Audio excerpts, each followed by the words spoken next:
உங்களுக்கு பணப்புழக்கம் அதிகமாகணும், சுபிக்ஷம் பெருகணும், மணி அட்ராக்ஷன் ஏற்படணும் அப்படின்னா, நான் சில ப்ராக்டிக்கலான விஷயங்கள் நான் வந்து சொல்லித்தரேன்.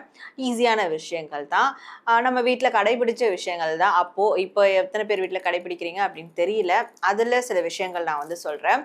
பிஃபோர் தட் நான் உங்கள் Sara, the empress of tarot and spiritual healer. First of all குபேரருக்கு, லக்ஷ்மிக்கு ரொம்ப பிடிச்ச ஒரு சத்தம் என்ன சத்தம் தெரியுமா? நாணய சத்தம். எந்த ஒரு வீட்ல நாணய சத்தம் அதிகமா கேக்குதோ அந்த வீட்ல பணப்புழக்கம் கண்டிப்பா அதிகமா இருக்கும். அதனாலதான் அந்த காலத்துல வந்து உண்டியல்ல சேர்ப்பாங்க. அது வந்து ஒரு சேவிங்ஸ் பர்பஸ்க்காகவும் இருக்கும். குபேர லக்ஷ்மியோடைய ஒரு அருளுக்காகவும் இருக்கும். நம்ம எப்போல்லாம் வந்து உண்டியல்ல காசு போறோமோ அப்பெல்லாம் அந்த நாணயத்தோட சத்தம் வந்து கேட்கும். அது ஒரு விதமான ஹீலிங் சவுண்ட். ஆக்சுவலி அந்த ஹீலிங் சவுண்ட் வந்து அபண்டன்ஸ்க்கான ஹீலிங் சவுண்ட். ஸோ அப்ப அந்த மாதிரி ஏதாவது ஒரு உண்டியலை வாங்கி வச்சு சேவிங்ஸ் பண்ண ஆரம்பிங்க. உங்க பசங்களுக்கும் குழந்தைங்களுக்கும் அதை கற்றுக் கொடுங்க. இன்னொன்று, கண்ணாடி பவுல்ல எவ்வளோ முடியுதோ அவ்வளோ சில்லறைகளை சேர்த்து வைங்க பவுல்ல.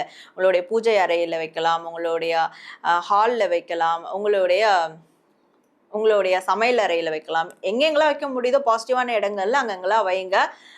மாசத்துக்கு ஒரு முறையோ வாரத்துக்கு ஒரு முறையோ அந்த அந்த காயின்ஸ் எடுத்து கிளீன் பண்ணி வைங்க. அப்ப கிளீன் பண்ணும் போது கூட அது ஒரு விதமான சத்தம் வரும். ஸோ அந்த சத்தம் அடிக்கடி கேட்கணும். நாணயங்களுடைய சத்தம் அடிக்கடி கேட்கிற வீட்டுல கண்டிப்பா பணத்தட்டுப்பாடு ஏற்படாது. அதுக்கு நாணயத்தை செதற விடக்கூடாது. கீழே போட்டு உருட்டுறது, விளையாடுறது அப்படி பண்ணக்கூடாது. வச்சிருக்கக்கூடிய பாத்திரத்திலேயே அந்த நாணயங்களை வந்து ரிப்ளேஸ் பண்ற மாதிரி அதை யூஸ் பண்ணணும்.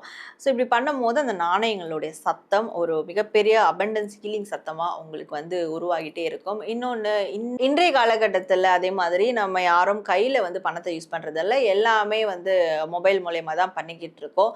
அப்படி இருந்தாலும் ஒரு சில ரூபாய் நோட்டுகள் நம்ம வைக்கும் போது நம்ம வேலெட்ல சில பேர் சுருட்டிலாம் வைப்பாங்க. அப்படிலாம் வைக்காம அது நல்லா எப்படி இருக்கோ அந்த மாதிரி ஓப்பனாகவே நம்ம வந்து வேலெட்ல வந்து வைக்கலாம்.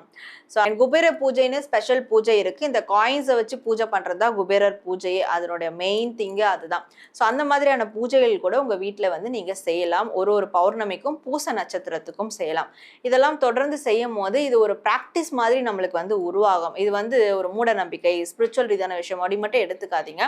ஒரு ப்ராக்டிஸாவே இது நம்மளுக்கு உருவாகும் போது பணத்தினுடைய மதிப்பு நம்மளுக்கு தெரிய ஆரம்பிக்கும். அது தெரிஞ்சிட்டாலே பணத்தை நம் வசம் ஆக்கிக்க நம்மளால முடியும். ஸோ அப்போ இந்த விஷயங்கள்லாம் ஃபாலோ பண்ணி நீங்க எந்த அளவுக்கு பணம் ரீதியா பெரிய அளவுல வந்திருக்கீங்கன்றத இதே பதிவுல கமெண்ட் செக்ஷன்ல எனக்கு நீங்க தெரியப்படுத்துங்க.